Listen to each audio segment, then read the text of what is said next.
Mic check, mic check, mic check, mic check. Is this working? Yeah, it looks like it. Well, there's no one in here as there shouldn't be. Uh, let's see. Oh, good. What's up, Brandon?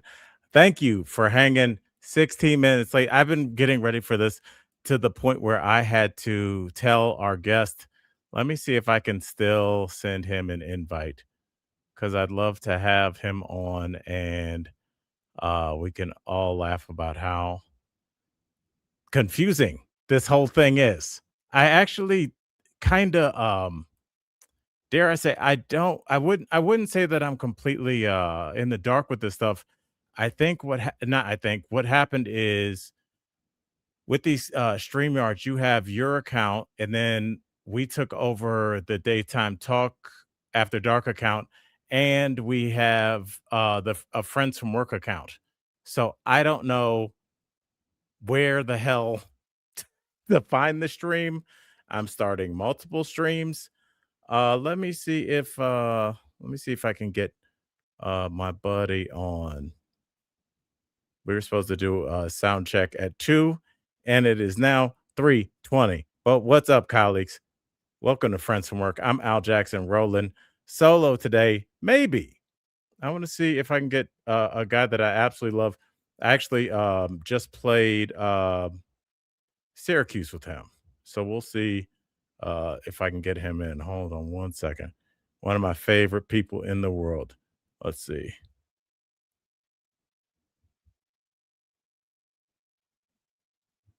Yo, hey, if you can log on, man, I think I have it working.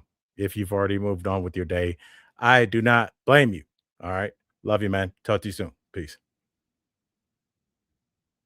Okay. All right.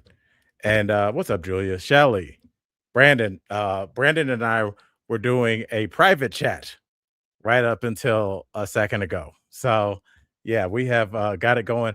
And shout out to my girl Sarah, who talked me off a cliff because they make a lot of inspirational movies about somebody like Rudy that wouldn't take no for an answer, and he was too small to play for Notre Dame. He didn't have the bill to play for Notre Dame, but he made it.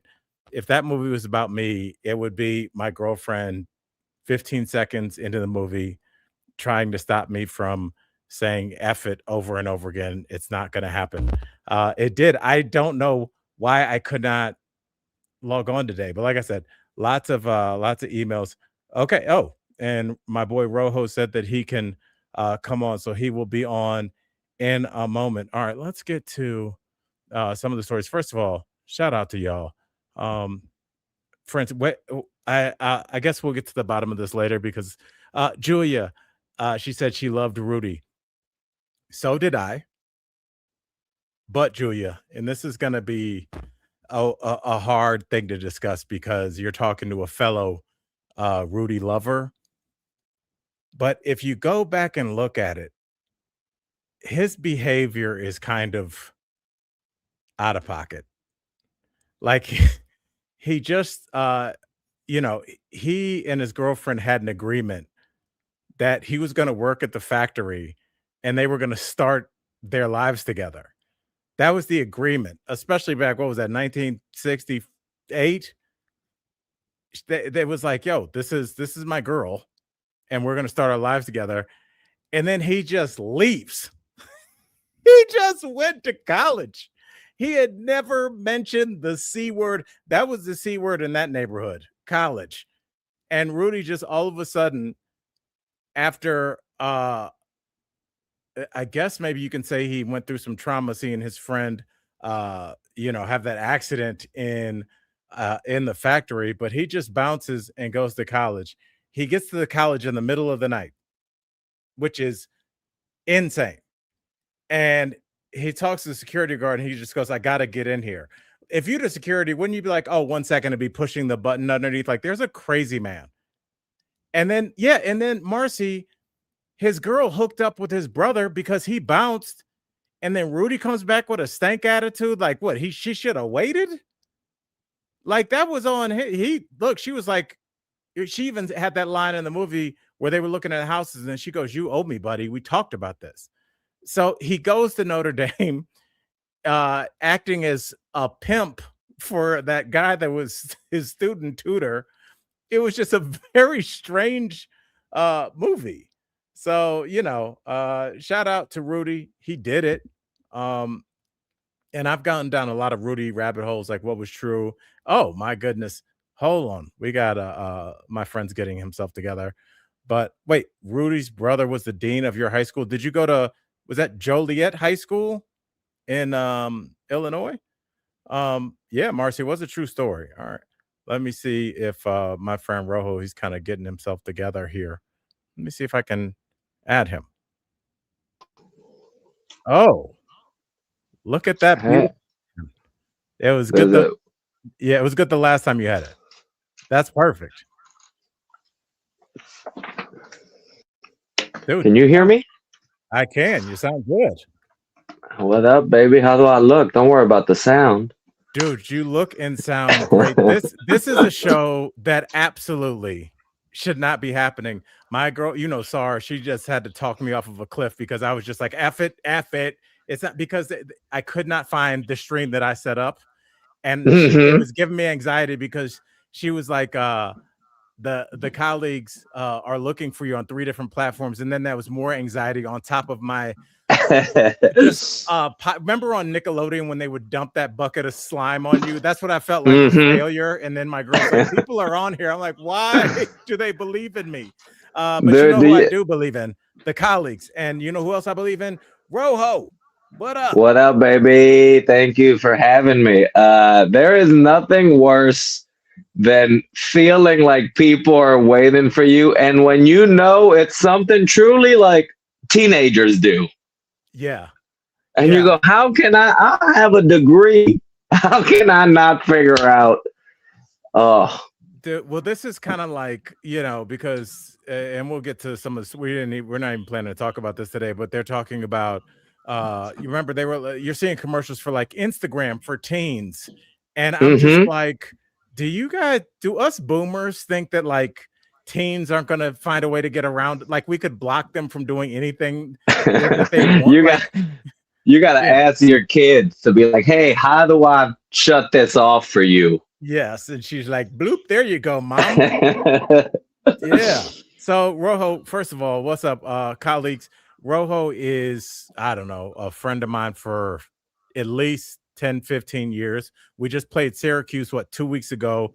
And one of my favorite humans and one of my favorite people to just watch do stand-up comedy. You are one of my absolute favorite people. So, Rojo, the colleagues want to know where you're from. Tell us a little bit about your background. Act like we're about to hire you. Yeah, oh man, I've never gotten one of those. I've never been this close to getting hired. To getting a gig.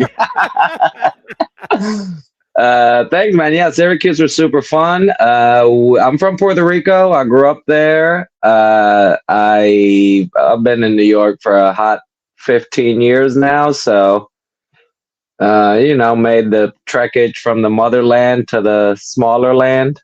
Yeah. Well, that's the path though. Puerto Rico to New York or back. It's I spent a lot of time in both those places, and New York is rich with Puerto Rican culture. You actually I think the colleagues, just to kind of get a feel for like what just recently happened. You just had a birthday in New Orleans where you saw some family and all that. So tell everybody about that because it was so dope.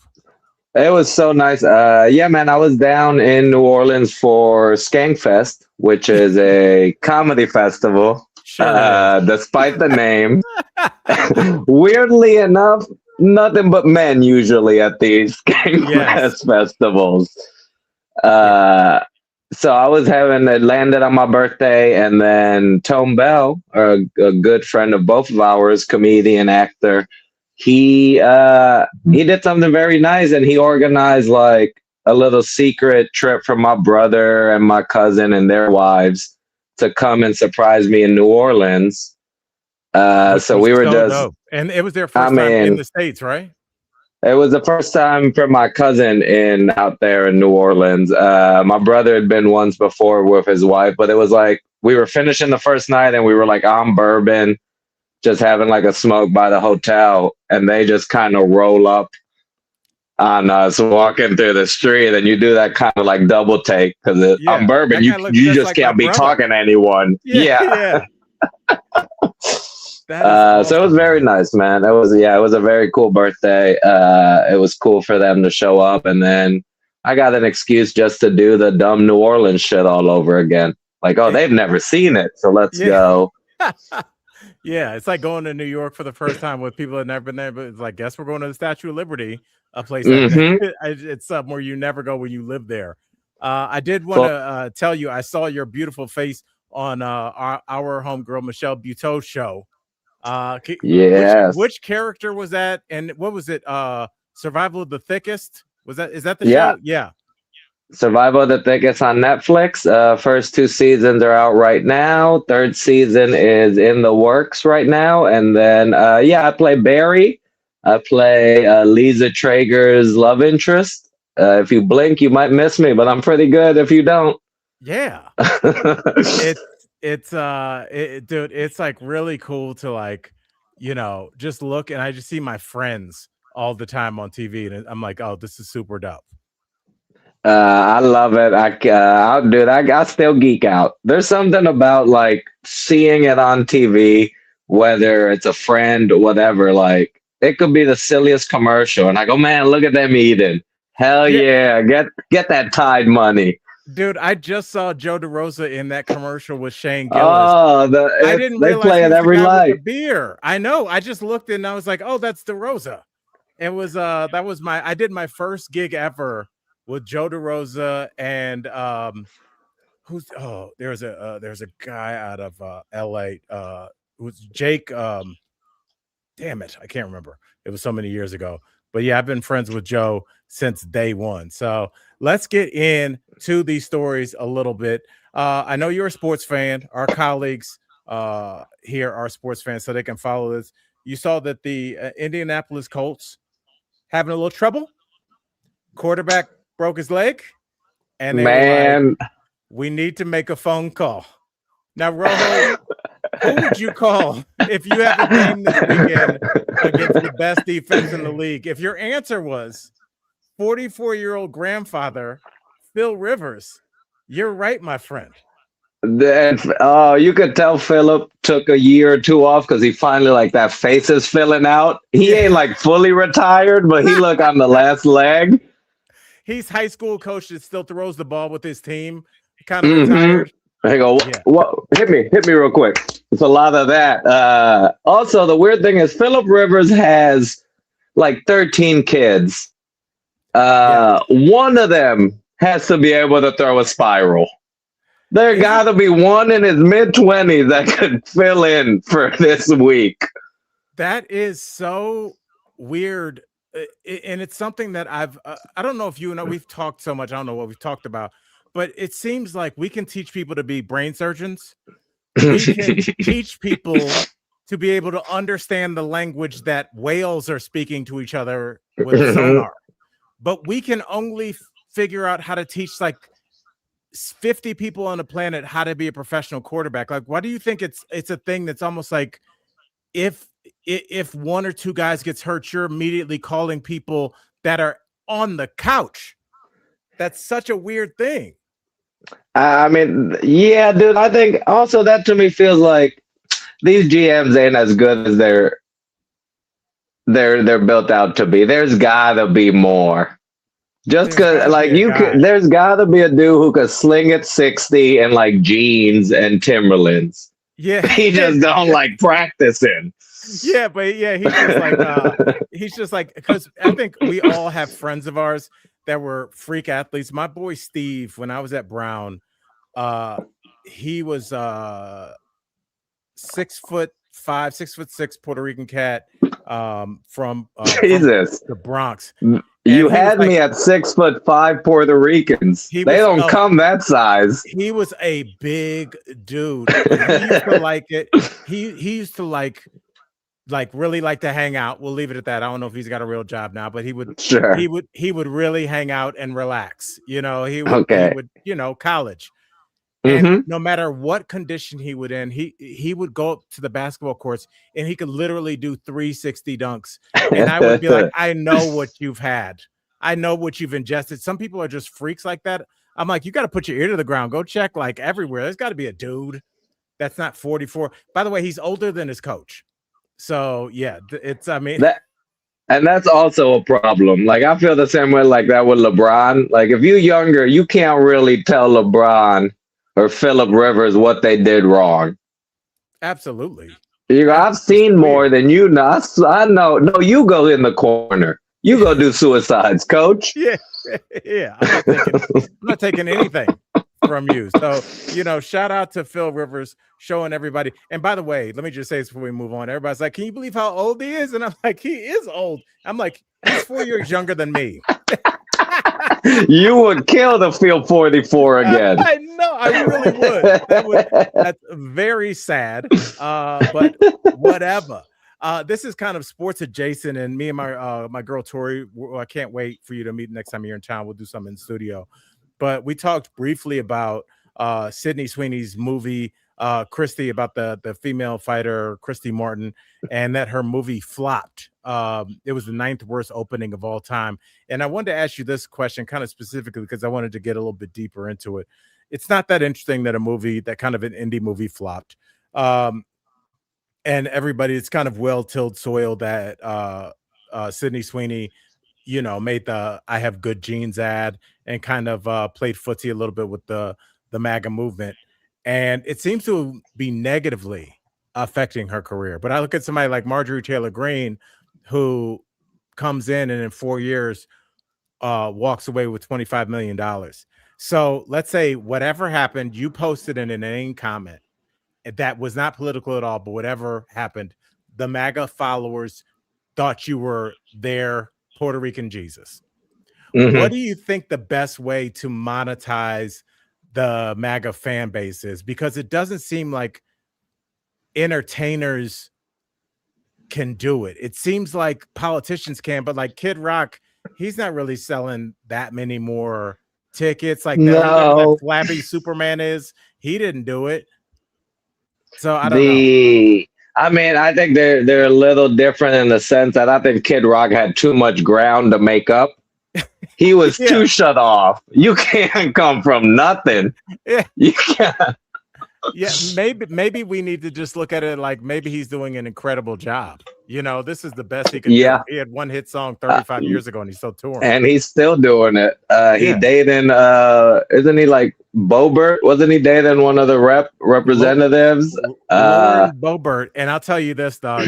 Every single time that I drive past the theater right here on Spear Boulevard, where she got kicked out of that Beetlejuice at 7 p.m. It was because I looked, it was a 7 p.m. show. So that means she got kicked out in the daytime.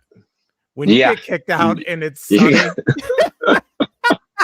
your whole night ahead of you.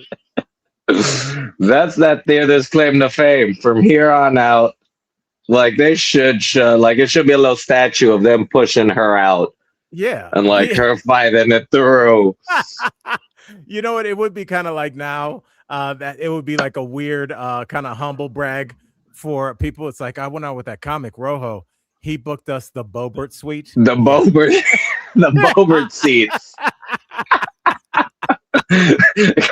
there's the lights on the theater were on, and then there's one spotlight just on our seat throughout the game. Oh, look, we MAGA and I can disagree all day about politics. We're comics. We're not that emotional about stuff. But I will say this: it really bothers me when they get caught on camera doing something. They're like, "No, it didn't." I'm like, "We're looking at you." Like that's not. This isn't a discussion. Like she was like, we were just sitting there. It's like, you have both hands on his penis, Mrs. Bubbers. Yeah. We're looking. You're vaping in the theater like a dirtbag. Like what a dirtbag. It's here's me bridging the gap a little. I remember as a teenager trying to make out during Passion of the Christ. You just had to put a movie on. So you go. I mean, I could see get wrapped up in a thing. Yeah. Where this ain't the right place to do it, but sometimes the hormones take over. I guess. Well, let me ask you this, since we're on the subject of getting kicked out, and you have been a professional comic forever, like I have. I was in Dayton this weekend, and these three women got kicked out. They were talking so much that the MC told us about them before he went on. Like they were that drunk. And then he comes back after he gets off stage and he goes, one of them is on FaceTime.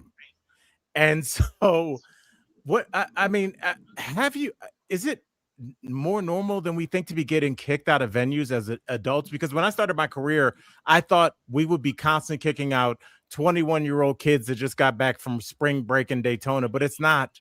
It's a 46-year-old dentist and his wife that are hammered and want to tell you, what you're talking to. Go on with your sketch. I don't know what it is. Do you think if you're a person that's been kicked out of a comedy show, you've been kicked out of quite a few places? Yeah. And you probably said, do you know who my father is? Yeah. Like I feel there's a certain type of entitlement. And it's a very dance monkey type energy to it. Absolutely. Do your thing. We're just, can we take a picture? It's like, no, you absolutely cannot. You cannot take a picture in here. So yeah, I just think that's such a strange personality type. And they're just always so indignant because her theory when she got kicked out in the lobby, she was like, well, I don't have to pay because you guys are kicking me out. It's like, but you consumed the food. Sure. If it was free for getting kicked out, wouldn't everybody just eat and leave and get the kicked last out? 5 minutes of the show? Everybody just start throwing chips, fucking arguing left and right. You're like, hey, I didn't bring my wallet. We got to get kicked out of here. We gotta, baby, do what you do best. Yeah, get that vape going. All right, Rojo, we were talking about people getting kicked out, so it's a perfect segue into. Did you see that? There's a passenger on Royal Caribbean that was served 33 drinks, and then I know this is going to be shocking. I'm glad you're sitting down. His behavior was not good. They had to pepper spray him, and I don't know if they tried to tranquilize him, and he ended up passing away. So I was going to ask if you're on the jury because they're suing Royal Caribbean. If you're a juror of, you're the deciding vote. What do you think? Do you think that, hey, you have some responsibility and having, I would say 6 drinks, you're like, yo. 6 drinks is like, whoa. 10 is fall off your bar stool. Maybe 12 is fall off. I don't know what drink 19 is, and I don't know what drink 28 is. This is gonna sound bad, but man, Royal Caribbean got no fault here. If you are 35 years old, at that point I can't help you, dude. You know how much alcohol you consume. Like it just truly is like it can't be on me. Because I've also never seen people who get the all-inclusive package on a cruise not act like we're about to go back to canceling alcohol. Like, I don't know anybody who does it. Yeah, fully. So, like, I truly don't. This is a weird one. I don't feel bad for the guy. They're 35 years old. You know what enough drinks is enough drinks. If you get to 30 drinks, at that point, you trying to die. I think 30 drinks, if you're still upright, your cruise is free. That's the way you That's know. all. I mean, sure, if he would have made it, for sure, he the king of cruises now. But it's hard to be the king. I mean, 30 drinks is like the equivalent of like, you ever been to like a dive bar that has super hot wings, and if you can finish them, you get your name like somewhere, like a Sure. plaque. I think that's a fair trade-off. But at 30, first of all, where was your girl? Where's your partner? And also, like, you also know, and this is to your point, because are we sad that somebody lost his life? Absolutely. That sucks for him. That sucks for his family. But I find it hard to believe that you're out with a 33 drink person and you don't know they could potentially get. And You're 30 drinks you've never seen them have 20. Yeah. At least 20. You were like, I think this person got a drinking thing. Yeah. Yeah, he needs to maybe not have the all-inclusive package. So I mean, I was kind of leaning that way, but like every time it's just this weird thing where we just feel like, because if he had done that at home, we'd just been like, oh, that's a tragedy. And of course he got arrested. But when you go into an establishment, all of a sudden they're responsible for your behavior. And honestly, my girl is in the chat. SAR's in there talking about Stadium Lockup, which we watched yesterday. It's a show that just, I don't know, I think it's his first season on Hulu, and it's 10 episodes in Cleveland Brown Stadium, just following the security. Oh, I turned to SAR yesterday, and I was like, you found my favorite show. It combines football and Love After Lockup. It is the best. It's interesting to see how they do their jobs because they have cameras everywhere. But it's just, it really is just like anytime that you have a bunch of adults drinking, there has to be some carve out for something kind of bad happening. There's 80,000 people in there. Something bad's going to go down. Yeah. I mean, if you want to set it where we know when it's like baseball, for example, baseball at the 7th inning, we done. You can't buy booze like there is. If you said it prior, there's a certain limit, but it doesn't mean someone didn't knock back 16 drinks from the 1st inning to the 7th. Right. And how much policing? There, no one's going in there clean. I think there's been a few. So how much policing am I involved in here? Like you are I'm not giving it away. You are legit purchasing. You purchase this thing. You're buying it.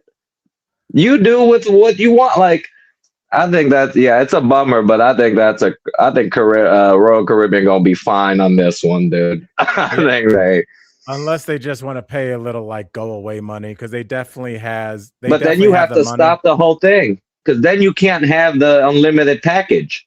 The moment, to me, my understanding is the moment they pay to be like there's some sort of fault, now suddenly that changed up the whole game.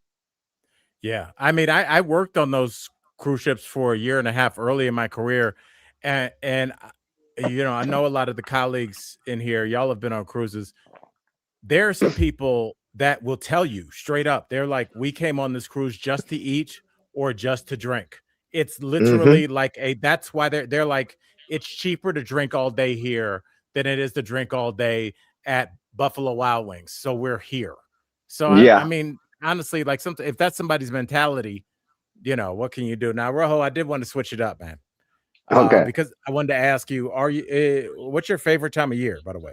Like in terms of holidays, do you like, are you a Thanksgiving guy, Christmas? No, I lean more 4th of July. I'm a summery dude. I like wearing tank tops and little flags around. I like being outdoors. Yeah, I definitely feel that. See, well, I ask because obviously it's we got Kristen's holiday season coming up, and there was a ranking of cities, which is the most wintry, basically which city, and I'll give it's east of the Mississippi to make it a little bit easier. Which city do you think was voted most winter holiday-esque city in terms of they get a lot of snow, they do the city up, and it's considered like the Mecca for Christmas and the holidays? It is, I'll tell you this, it's also got a football team just to make it easy.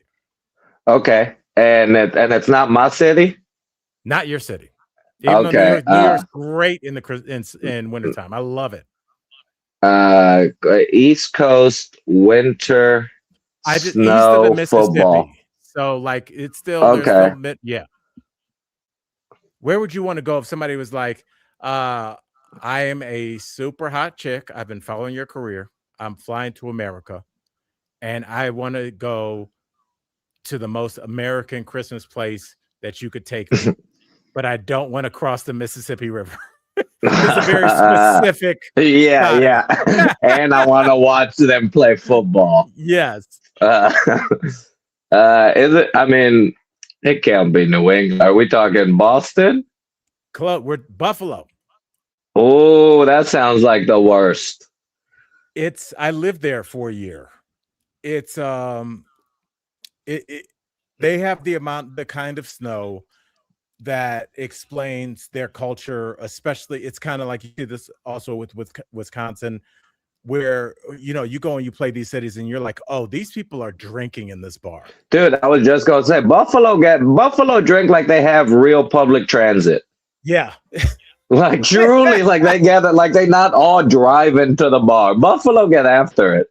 Yes, and Green Bay is another great guess. I think these cities that are where it's cold 8 or 9 months a year, when you go there and play, there is a bar culture that is not the same. And like Miami, even the bar has like a garage door open so you can feel the wind and people have a drink and go back to the beach.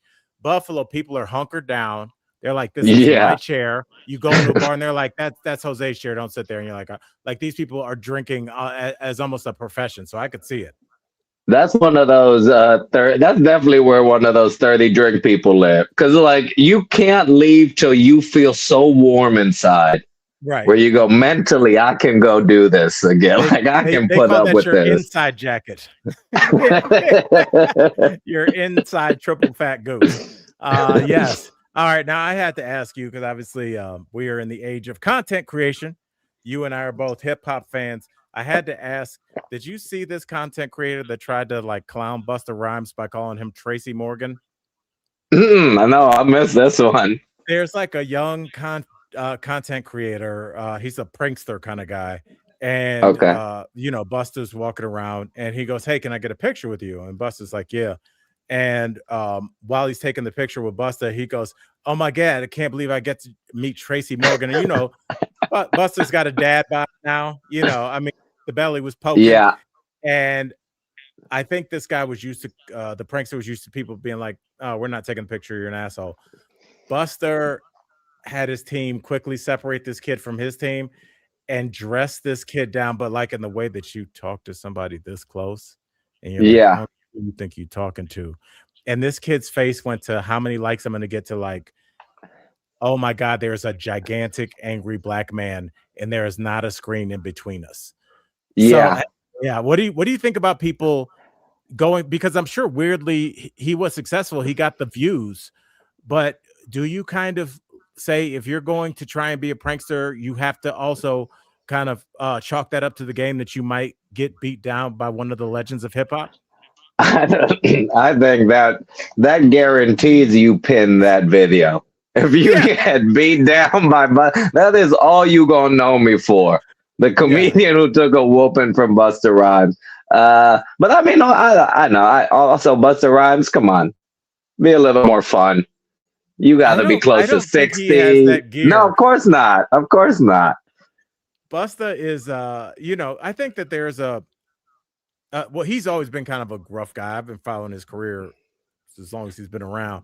But it just seems like there's a point with people as they get to their 50s and 60s where you kind of decide which way you're going to go, because some people turn into the world's going to hell in a handbasket. These kids suck. When I was growing up, everything was better. And other people are like, man, let those kids play. Yeah. Like I think Busta has always been in the don't mess with me, little boy vibe, which he's been consistent, if nothing else. I mean, I kind of respect the prankster. Just being able to just stand there and just not truly just piss himself. Yeah, I mean, and just like not flinch. Yeah, I mean, I guess so. We are animals, dog.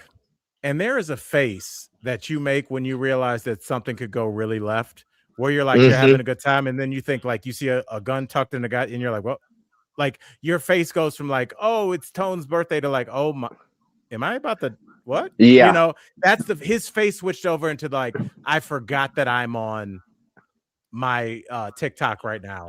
I might really get This is just a dude interaction. Yeah. It gets down to that. And I feel like that is one thing with this generation, with the generation, you know, that is 18 to 22. They've had a lot less dude to dude interactions or just people interactions because they're used to going, yeah, I told you to shut the F up, Rojo. What are you going to do? And you're behind the screen and you'll yell at me. But like, it's different when you're face to face. It's different. Dude, this is why I'm a firm believer. Everybody should get 3 slaps. 3 free slaps, and you can just one wail on someone. Because I don't want you punching, because punching is the vibe. But a good slap, that dude will never do this bit again. Yeah, and you know what's better? Why a slap is better than a punch for somebody just being rude is because a punch, you could be like, he assaulted me. We were having a good time. He broke my jaw or like knocked my tooth out. Sure. You know what I want? I don't want to knock your tooth out because now you're the victim. I want to smack you because a smack stings and it lingers. Truly.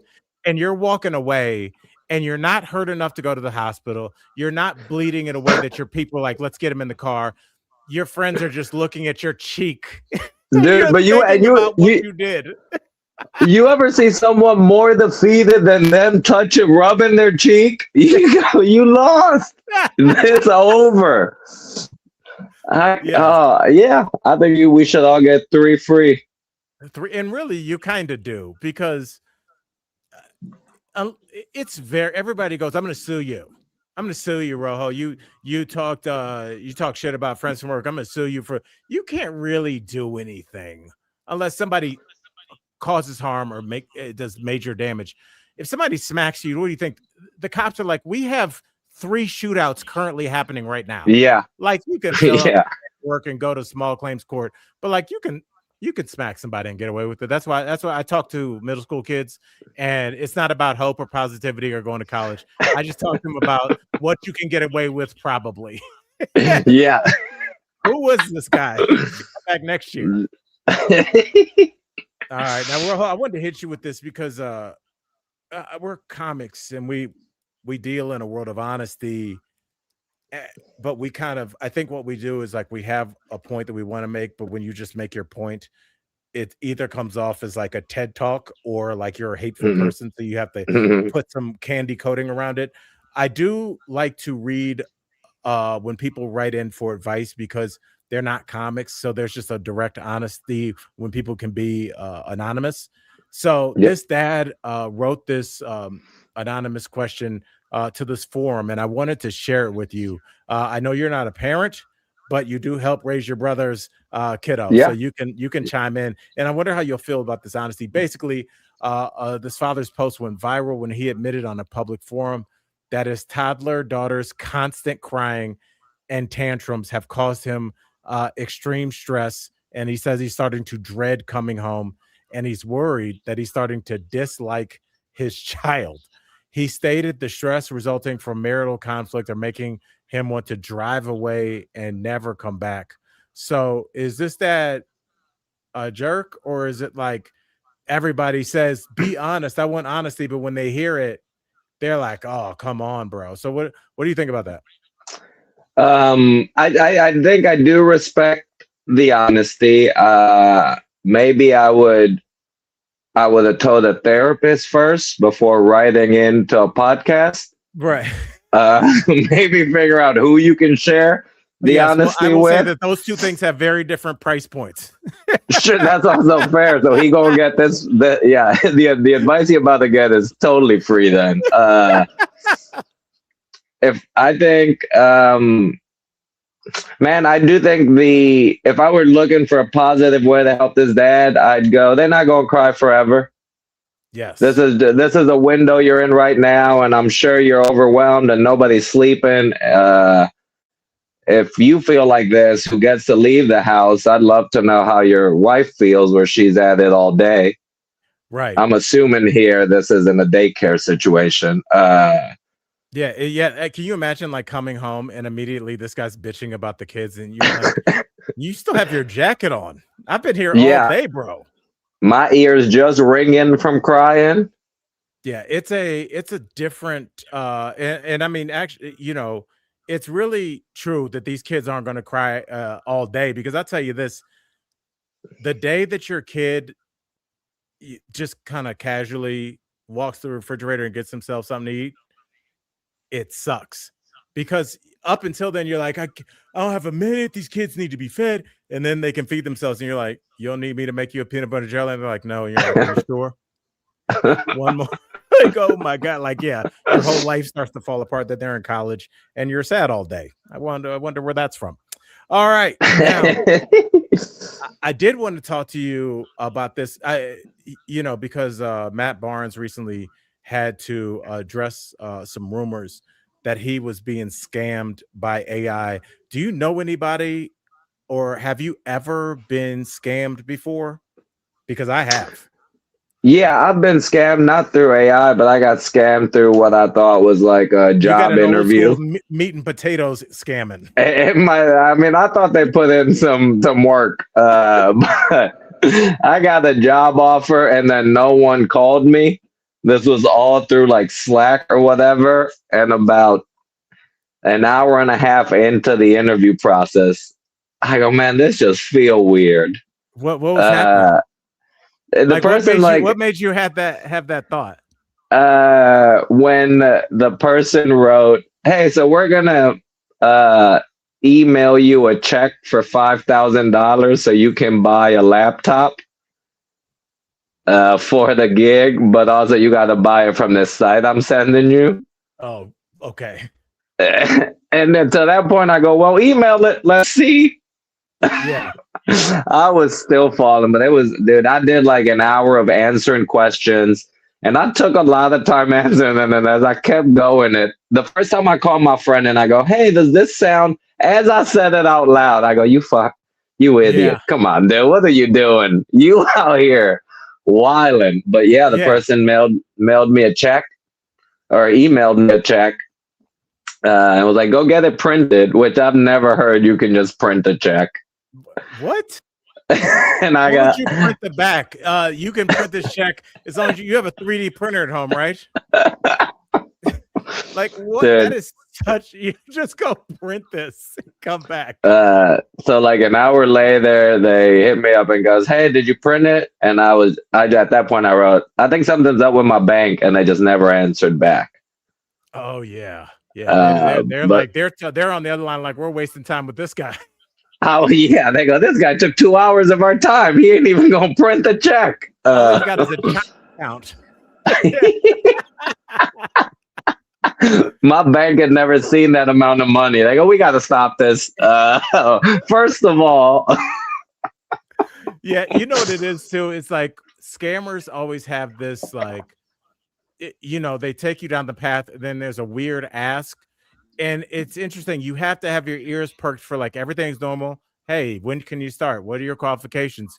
Cool, and then they're like, our printer isn't working, so you need to go down to the, and you're like, what? It's like there's always got to be that little kind of the kind of jump in reality, but they have to have you sucked in so far that you want. I got scammed when I was in graduate school, weirdly enough, because you get a stipend check that has the last you get your apartment and everything with that. And at that point, it's probably like $3,500, which was the equivalent to 60 grand to me. Like I had zero, yeah. nothing. And so the check came, and again, spider sense, I got it, and the envelope just looked weird, but it was for the exact amount of money.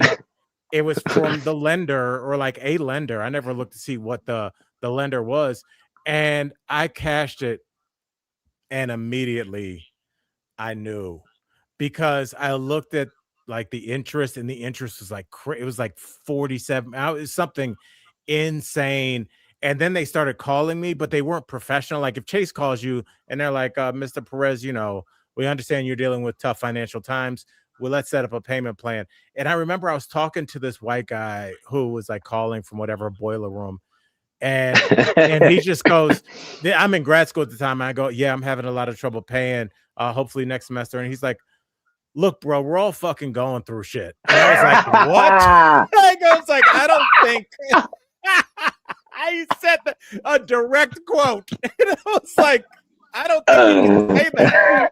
It was like such a weird, like, and that was the moment I was like, oh, this is some kind of boiler room scam, something. Ooh. Yeah, dude. And that reminded me years ago. I was still working at the Creek in New York, and I got a call, and someone said they'd kidnapped my brother. Jesus. And was like, you got a Western Union, whatever amount. What number did it come from? A random number? Nah, man, I picked it up because I feel like it was an area code I knew. So it was either a 787 from Puerto Rico or I'm guessing it was a 787. And they go, you got to go to this Western Union, whatever. And I go, all right, give me 10 minutes. I hang up and I start calling, and my brother is not picking up. And now you say, like, that's the moment you go, God damn, he got. And you go, this my Neeson, this my Liam moment. Yeah. For real. And then like there's like a panic, and you go, well, I better go find whatever. It was like $2,000. It wasn't even a big enough number to go, I mean, do you got, like, you know what I mean? If he only worth $2,000, you're not going through all the trouble of kidnap someone. And I call, like, his wife finally picked up like 30 minutes later, and she was like, oh, he's at the track or something. He was like, fine. And then when they called back, I was trying to get more info from them, and they hung up. But how did they know you had a brother? Do you think they were just calling and just saying that over and over? I think they were truly just, I think it was a guess. Who knows? Like, I truly don't think. Who knows? I really have no clue, but and also, for a second there, you go, man. Why would they lowball it? If they don't know your brother, you never know who you're calling. You might have called like the executive at Wells Fargo. He'd have been like, they're like, we want 2,000. He goes 200,000, and they're like, yeah, 200,000. I had to bring this up because we got to end on a sweet note, and that note is Cinnabon. I don't know if you noticed. Yeah. That employee at the Wisconsin Cinnabon that went ham, she shouted a racial slur, including the N-word, at two Black Muslim customers, has repeatedly been proclaiming her racism on video, and she has said to TMZ that she has been fired. And my question to you is, do you need to tell people that you've been fired? Like, that's kind of your 2 weeks. The N-word is the equivalent of your 2 weeks, right? Only as long as you're not working at Waffle House. If it's Waffle House, you might get a raise. Cinnabon, dude, I saw this. Good for Cinnabon right away. I like a Cinnabon, so I respect them. She hit him with the suck it also, which ruined DX for me. Right. And this lady now, they started a GoFundMe. She's up to like 150K. Yeah. I mean, that's what's wild, dude. Look, remember that woman that called that autistic Black toddler at the park the N-word? Her GoFundMe got up to like 1 million something, and because there's like really nothing you could do about it. I think what they did was they went after the Patreon platform, like protesters, and then they eventually disabled her account.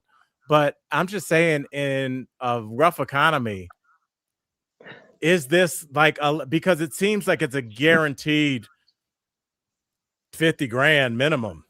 Yeah, I mean, she making enough where she can buy franchise Cinnabon. They can't cost that much. She got her own. Well, tell me, who is the person that just like all you have to do is say the N-word and they'll send you money?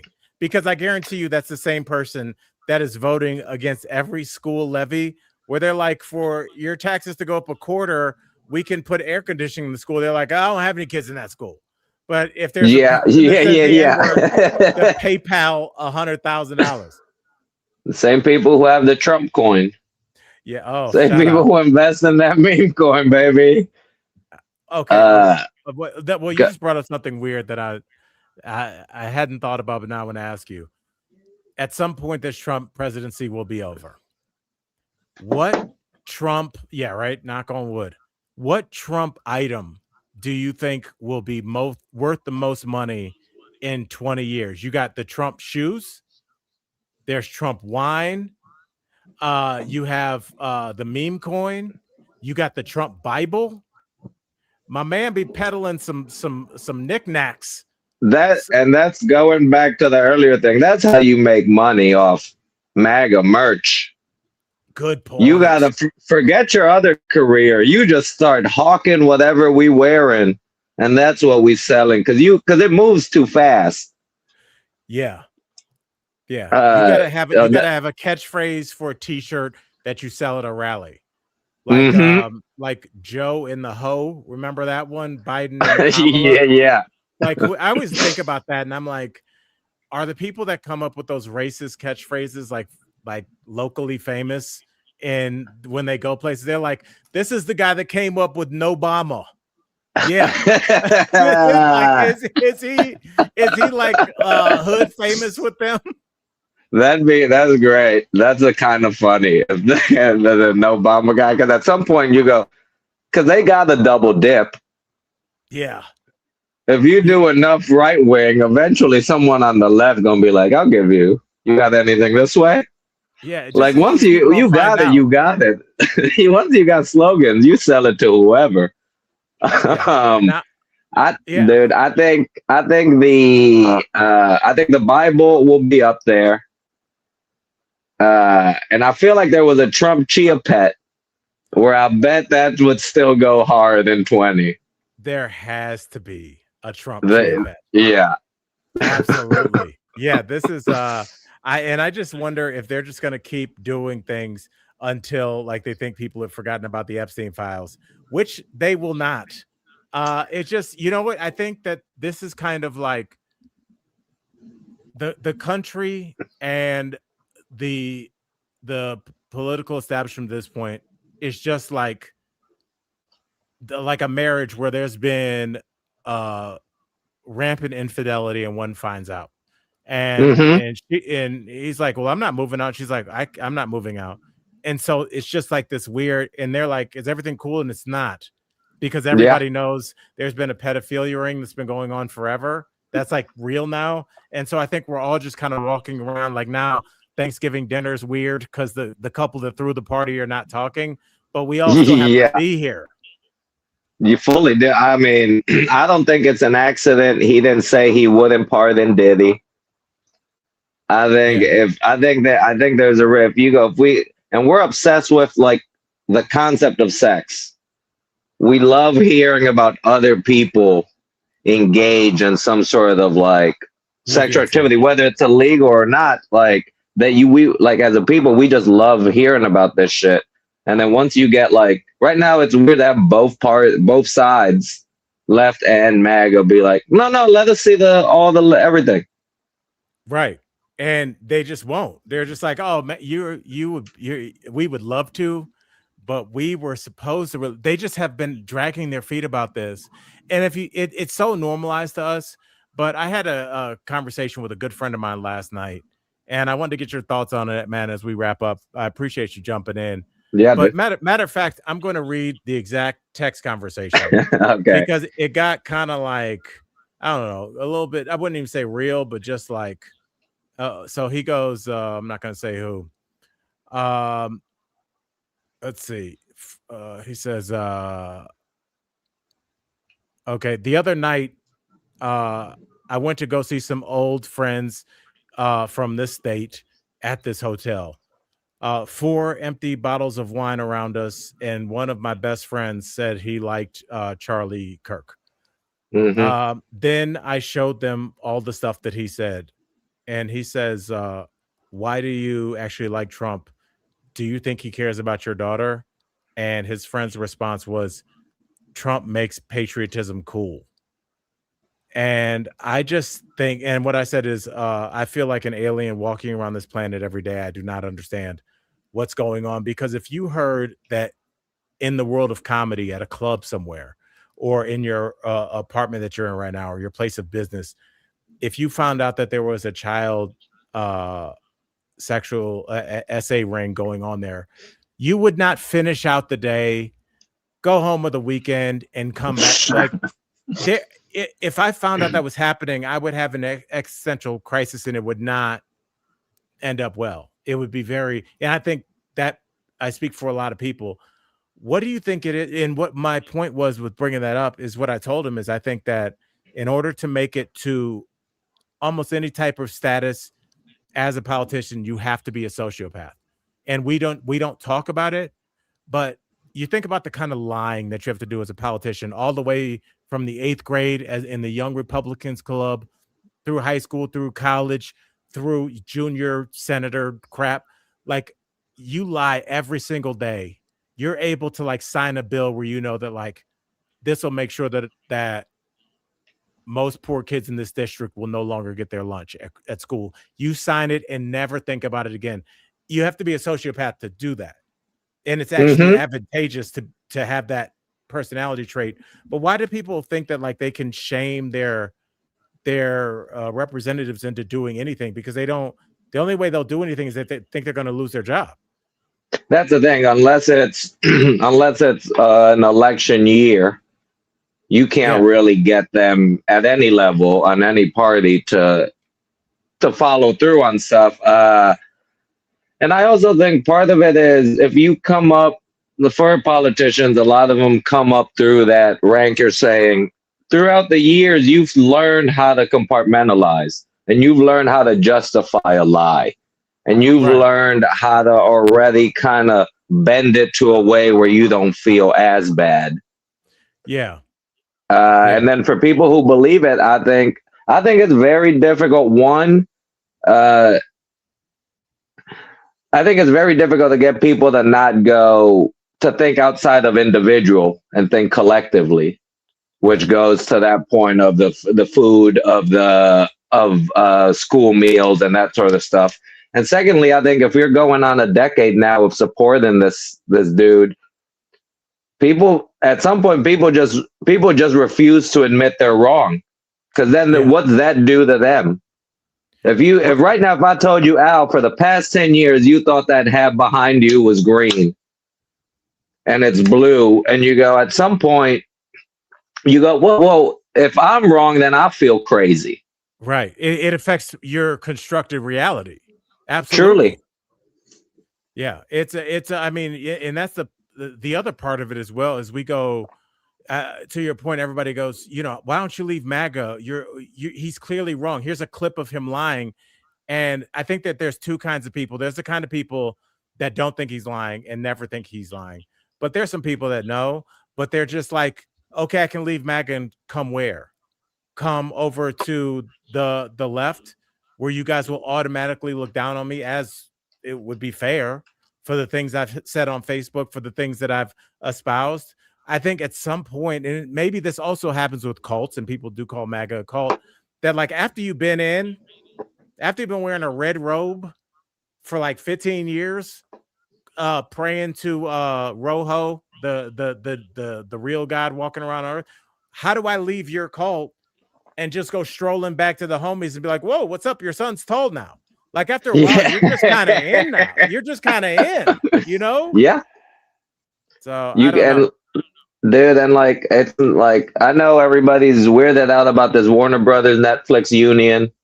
What can you tell me about that? Because I don't know much about it. So my understanding was Warner Brothers accepts Netflix's offer. Really? To Netflix take over Warner Brothers Theater, Warner Brothers Studio, that stuff. Shut your mouth. There's not going to be any Warner Brothers? So that's what I guess we'll see if they keep the quote unquote name, but it would be all under Netflix. So the fear being for us is going, now you only have one real company to pitch to. Right. You know what I mean? Like now you're only pitching to Netflix, so there's less buying happening. There's less chance for you to break out, and then also the concept of movie theaters might die down. Because if I'm Netflix, why do I want? I don't want you going somewhere. Right. I need you to stay in the house on this platform. Yeah. Wow. I Uh, mean, that is that. And Julia, one of our colleagues, said they want to destroy CNN. Let's talk about like let's pull out 30,000 feet and realize what we're looking at over the last year or so. We're seeing that there is one guy that owns Facebook and Instagram.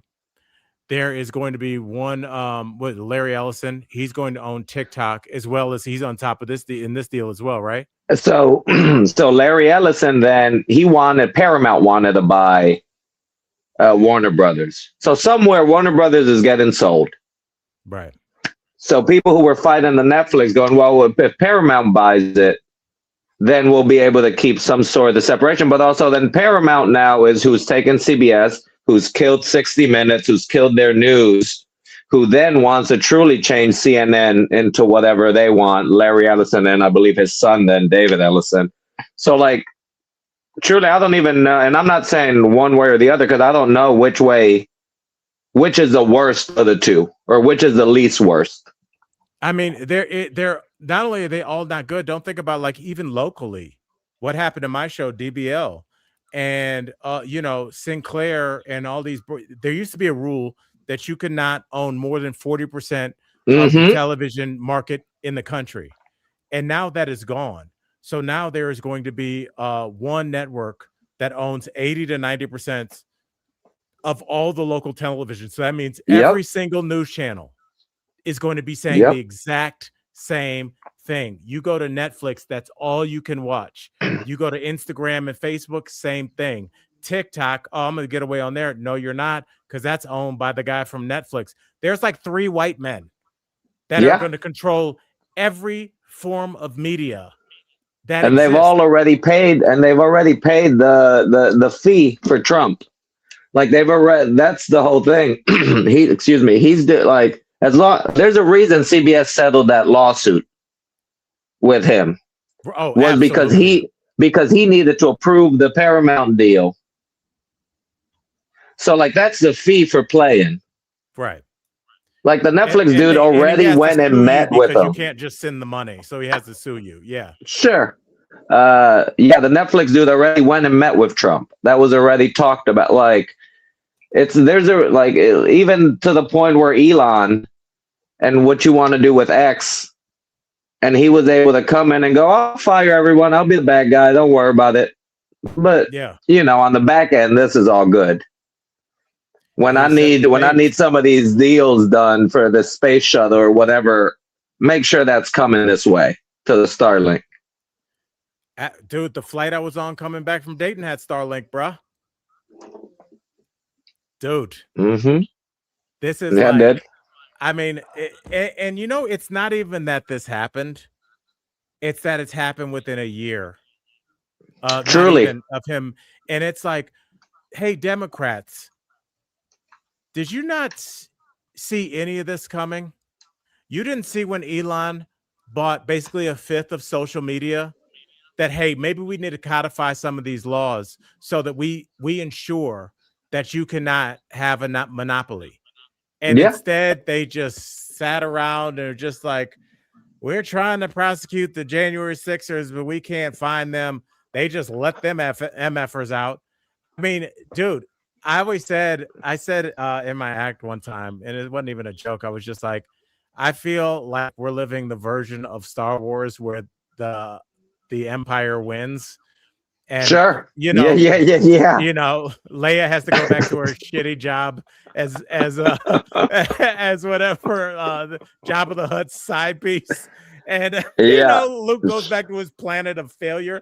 Like, dude, it's like so clear. Like when you just saw all these people, like when you saw CBS, and you're like, why is Mark Zuckerberg at the inauguration? And this has all been going down. And now really like 5 dudes. 5 dudes. And have fun trying to break it up now. Have fun trying to convince someone to to make them sell something they own. Yeah, he'll own everything. It will be impossible. And now we've seen that the Supreme Court can be bought and paid for. So by the time they're out of there, they're gonna just they're gonna take the laws and freeze dry them. So ain't nobody touching them joints. So they're like, yeah, we're not Democrats. We make sure the shadiness lasts. We pickle our shadiness. Yeah.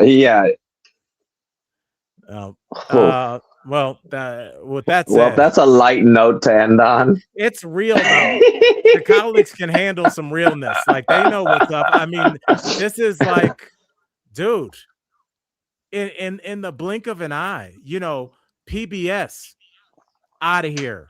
NPR, see ya.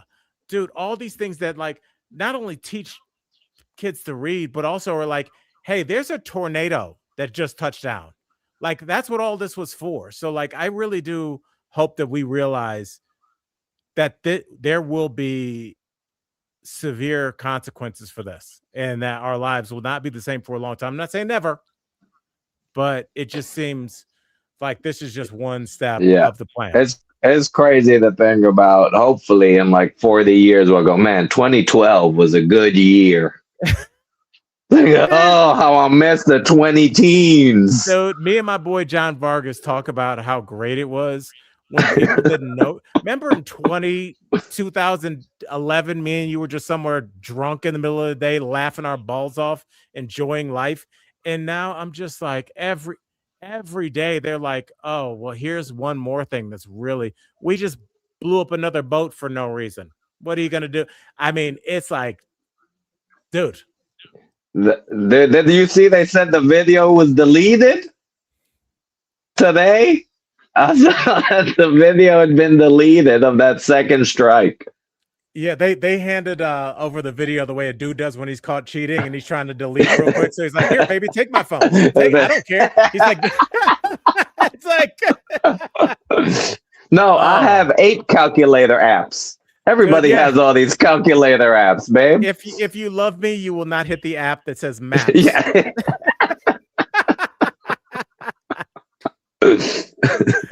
All right. Hey, dude, we are going to have you back on soon. Please, dude. Meantime, I appreciate it. Tell everybody where they can find you. Sorry I didn't have your social media up. I barely had the effing stream up. Oh, okay. We happy you got it done, man. At your age, we just happy to be on the internet. I don't know how to do it. So thank you, Brandon. Yes, please like, subscribe. You guys are already commenting. The way that I thought the stream works is you just yell at it. I'm like, on, Rojo, my friend, Puerto Rican. People outside the door are like, what's going on in there? Follow Rojo. Yeah, you can follow me, Rojo Perez with 3 Z's on all the socials. You can see my right to OnlyFans. I mean, I didn't have it back then. I think you right. I'm slipping. Yeah, that is an easy one. I think with the economy the way it is now, like you said, 2012, everybody like, I'm not doing OnlyFans, you freak. And now in 2025, everybody's just like, no face. You know? Yeah, dude, I got feet pics for you from years ago. I'm gonna slowly start releasing them. Yeah. Man, I love you, boy. But we'll have you back on like really soon. I appreciate you jumping on. Colleagues, I love y'all for staying and hanging. I tried to quit. I tried to give up, and y'all wouldn't let me. My girl, Sarah, who I love you. I'm coming to pick you up in a minute. I love you, baby. Thank you for not letting me quit. So on behalf of myself and friends from work, Rojo, you were dope as F. Colleagues, we'll see you tomorrow. All right. Bye, y'all. Bye.